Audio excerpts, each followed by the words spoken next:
जी, उल्टी गिनती गिनने वाले खुद सीधे हो जाएंगे और उनकी गिनती भी सीधी हो जाएगी। ज़ाहिर जवाब बिलावल भुट्टो ज़रदारी के हो, लेकिन ॻाल्हि इहा आहे त छा इहो ज़ाहिर हुकूमत में इक़्तिदार में जेके माण्हू पाण सभिनी खे यादि हूंदो केतिरी हुकूमतूं पाण ढहंदे ऐं ठहंदे ॾिठियूं आहिनि। आख़िरी कलाक में बि हुकूमत त इहो ई चवंदी आहे त सभु ठीकु आहे, छाकाणि त हुकूमत खे चवणो इहो हूंदो आहे। लेकिन सो राणा सनाउल्ला हिन तज्ज़िये खां जेको बिलावल भुट्टो ज़रदारी करे पियो टिकटॉक ऐं उल्टी गिनती, हुन सां चलो शायदि मुंहिंजो चवण जो मतिलबु इहो हुजे त ठीकु थी वेंदो, इलेक्शन गुज़रंदो ऐं पोइ पीपल्स पार्टी खे वरी चयो वेंदो त बाबा राज़ी थी वञो, सभु कुझु ठीकु आहे। कोई एॾी अजीब ॻाल्हि न आहे। हीअ रुसामा ऐं पर्चा थींदा रहंदा आहिनि ऐं जेके सबबु आहे हिन कन्वीनियंस जो जेको हीउ थियलु आहे, ठाह थियलु आहे, हीअ जेको हाइब्रिड सिस्टम आहे, हिन खे जोड़े हलंदड़ जेसिताईं चाहींदा तेसिताईं हीअ जुड़ी हलंदा, पोइ इहे हल्का फुल्का इलेक्शन में थींदा रहंदा आहिनि। सवाल इहो न आहे। सवाल राणा सनाउल्ला खे ॿिनि शयुनि जो ॾियणु खपे, बल्कि राणा सनाउल्ला बदिरां संदसि लीडरशिप खे ॾियणु खपे नवाज़ शरीफ़ खे, त हीउ जेको सूबनि वारो शोशो छॾियलु आहे, इहो हिन ते मौक़ुफ़ क्लियर छा आहे नवाज़ शरीफ़ जो, इहो हिकिड़ी इम्पॉर्टेंट ॻाल्हि आहे। ॿी ॻाल्हि इहा इम्पॉर्टेंट आहे त जेको मार्केट में जेका ॻाल्हि दॿिजी वई आहे, ॾिसो मोहसिन नक़वी ॿ इंकशाफ़ कया अची, हिकिड़ो चयूं त हीउ सिस्टम कोलैप्स करे वियो आहे, यानी हुकूमत नाकाम थी वई आहे। ॿियो इहो आहे त हिनखे ठीकु करण जो तरीक़ो इहो आहे त सूबा ठाहे वठो, जेको हिकिड़ी बोर्ड हारियूं।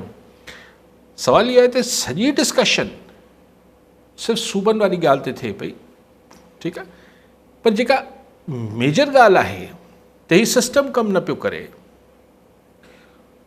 उहो त पंहिंजी जाइ ते मौजूदु आहे। त सिस्टम कमु न पियो करे अगरि PTI सां बि न ठहणो आहे, यानी कॉन्स्टिट्यूशनल को तरीक़ो न बचंदो, त ज़ाहिर गैर आइनी रस्तो निकिरंदो।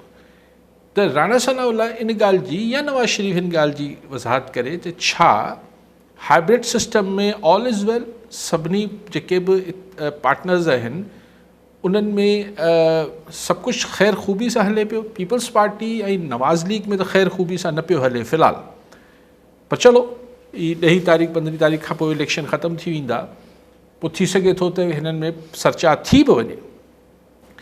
लेकिन हिन दफ़े जेका ॻाल्हि घणी हाईलाइट मीडिया में न पई थिए, हमेशह इहो थींदो त बिलावल साहब, मतिलबु आउं चवणु इहो चाहियां पियो त पीपल्स पार्टी हिकिड़ो फैक्टर आहे जेको न सूबनि ते हिननि सां ठहे पियो, हिन पंहिंजे तादियनि सां हाइब्रिड सिस्टम में, न सूबनि जी ॻाल्हि ते पीपल्स पार्टी ठहे पई ऐं उहे बि विढ़े पई नवाज़ लीग सां।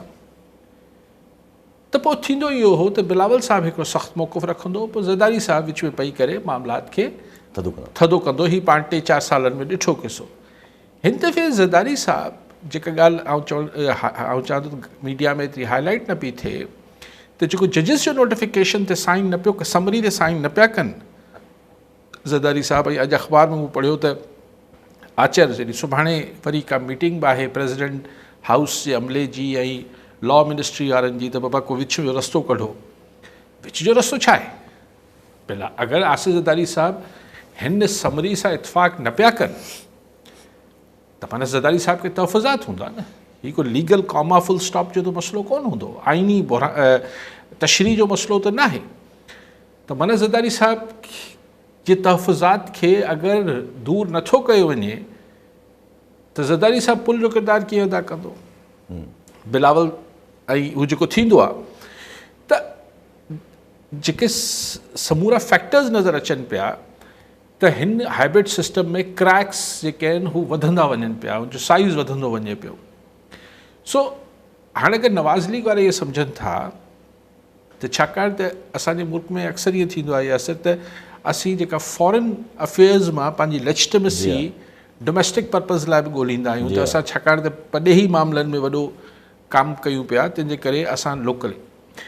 हाणे हिन दफ़े 2 वॾा कमु पाकिस्तान फॉरेन स्टेज ते कया आहिनि। हिकिड़ो जेको इस्लामाबाद डिक्लेरेशन हो, अञा ठाह न थियो आहे ईरान ऐं अमेरिका जो, पर हुन में पाकिस्तान जो हिकिड़ो वॾो किरदारु हो। ॿियो जेको हीअ हाइब्रिड सिस्टम आहे, हिन में पाकिस्तान जो हिकिड़ो वॾो किरदारु हो। ॿियो वॾो कमु हीउ जेको टर्की ऐं सऊदी अरब सां पाकिस्तान जो दिफ़ाई मुआहिदो थियो आहे, हीउ बि हिकिड़ो वॾो इंटरनेशनल स्केल ते वॾो कमु थियो आहे। लेकिन हिन ॿिन्ही इंटरनेशनल फोरम ते थियल कमनि जो बि समूरो क्रेडिट शहबाज शरीफ़ साहब त खणी नथो सघे, बल्कि अक्सर मुबसरीन जो ख़्यालु आहे त हिन में वधीक किरदारु त फील्ड मार्शल जो आहे, छाकाणि त ॿई मामलात फ़ौजी नोयत जा हुआ। जॾहिं की पहिरियों मामिलो ईरान सां सालसी वारो अमेरिका, उन में त डिप्लोमेटिक मामिलो हो, पर उन में बि फील्ड मार्शल ऐं मोहसिन नक़वी ही सभु ऑपरेट कंदा रहिया, यानी फील्ड मार्शल जी टीम ऑपरेट कंदी रही। ऐं हीउ जेको फ़ौजी मुआहिदो आहे, तव्हां ॾिसो न तस्वीर में बि, यानी Saudi prince Tayyip Erdogan, Shehbaz Sharif साहब ऐं फील्ड मार्शल नज़र अचनि था। हुननि जा को बि फ़ौजी चीफ नज़र नथा अचनि टर्की ऐं सऊदी अरब जा फॉरेन मिनिस्टर। त यानी इहो थियो त जेका ही इंटरनेशनल फोरम्स ते बि जेका अचीवमेंट मिले थी, उहा बि सिर्फ़ु सिविलियन लीडरशिप खे न पई मिले, उहा फील्ड मार्शल खे मिले पई। सो अगरि असीं चऊं त शहबाज शरीफ़ को सघारो थिए पियो, इंटरनेशनल लोकल फ्रंट ते मामलात न पियो हल करे सघे, सियासी बि न माशी बि न, पर इंटरनेशनल फ्रंट खां हू छाकाणि त हिकिड़ी अचीवमेंट करे पियो, हिकिड़ो कुझु हासिलात करे पियो, त हुनजो उनखे समर डोमेस्टिक सतह ते मिलंदो, त ओतिरो ई समर त पोइ फील्ड मार्शल खे मिलंदो। छाकाणि त तव्हां अॼु शहबाज शरीफ़ पाण बि एक्नॉलेज कयो आहे त हिन सॼे मुआहिदे में टर्की ऐं सऊदी अरब वारे में फील्ड मार्शल अहम किरदारु अदा कयो। सो जॾहिं तव्हां पाण ई कंहिं ॿिए खे क्रेडिट ॾियो पिया, त पोइ तव्हां त अगरि जीअं असां वटि थींदो रहियो आहे त असीं इंटरनेशनल लेजिटिमेसी खे यूज़ कंदा आहियूं पंहिंजे डोमेस्टिक पर्पज़िस लाइ, त उहो बि फील्ड मार्शल खे बि मिले पियो। सो तंहिंजे करे अक्सर माण्हुनि जो ख़्यालु आहे त अगरि इहा सोच किथे हूंदी त भई छाजे लाइ हीउ सॼो किसो हलाइजे, सदारती निज़ाम ठाहे वठो, अचो पाण पोइ हीअं करे वठूं, पोइ सूबा ठाहे वठूं, पोइ फलाण करे वठूं ऐं सियासी मुखालफ़नि खे हिन खे कुचले छॾियूं, त हुन लाइ इंटरनेशनल लेजिटिमेसी त मौजूदु आहे। तंहिंजे करे हिन आइन वाइन ऐं हिन सॼे गोड़ घमसान जी ज़रूरत कहिड़ी आहे, बसि फेडरल कॉन्स्टिट्यूशनल कोर्ट मौजूदु आहे। सो थ्योरीज़ आहिनि न, ॾिसो हीअ सभु हिकिड़ी हाणे ज़रूरी न आहे सही हुजनि। तंहिंजे करे राणा सनाउल्लाह खे जेको बिल्कुलु शान बेनियाज़ी सां गुफ़्तगू कनि पिया, इहो हर दौर में आख़िरी ॾींहं ताईं वज़ीर इहा ॻाल्हि कंदा आहिनि, पर हिन सां फ़र्क़ु न पवंदो आहे। जेका क्रैक्स नज़र अचनि पिया उहो नज़र अचनि पिया। अच्छा, पाण जीअं तव्हां ॻाल्हि कई त माना ज़ाहिर आहे हिकिड़ी इंटरनेशनली रिकग्निशन आहे, उहो सभु कुझु, ऐं असां पाण हमेशह ईअं ई कयो आहे त बाय दैट ऐं transfer that in to Pakistan, पाण वटि पाकिस्तान में पंहिंजी ख़्वाहिशात जे अमल में नज़र ईंदो आहे असांखे। फ़र्क़ु थोरो आहे, छो जो पोइ we are not entering somewhere बवाज़ी में असांजो लेजिटिमेसी, असांजी इम्पोर्टेंस डायरेक्टली फॉर सम कंहिं न कंहिं हिकिड़े टास्क जे हवाले सां हूंदी, त भई अफ़गान थी वियो या काउंटर टेररिज़म थी वई या कुझु अहिड़ो, ऐं उन में पोइ अमरीकी डॉलर्स बि फ्लो थींदा हुया, घणो कुझु थींदो हुयो। हींअर जेके बि थिए थो पियो, that's a different strategic agreements थियनि था। असांजो सऊदी अरब सां पहिरियों थी चुको, did not transfer in to some monetary directly, ऐं हीअ बि का एक्सपेक्टेशन न आहे त हिन मां बि को असांखे डायरेक्टली मॉनिटरी में का ट्रांसफॉर्मेशन थी मिलंदी पैसे वाइज़। ॾिसो, पैसे वारी त असांखे माज़ी में ज़ौलक सोवियत यूनियन लाइ असीं फ्रंट लाइन स्टेट हुआसीं, मुशर्रफ जे दौर में टेररिज़म जे ख़िलाफ़ु फ्रंट लाइन स्टेट, त अगरि मिलियो बि त पाकिस्तान जे माण्हुनि खे त कुझु न मिलियो, इहा अलॻि बहस आहे। लेकिन हिकिड़ो परसेप्शन त ठहंदो आहे न।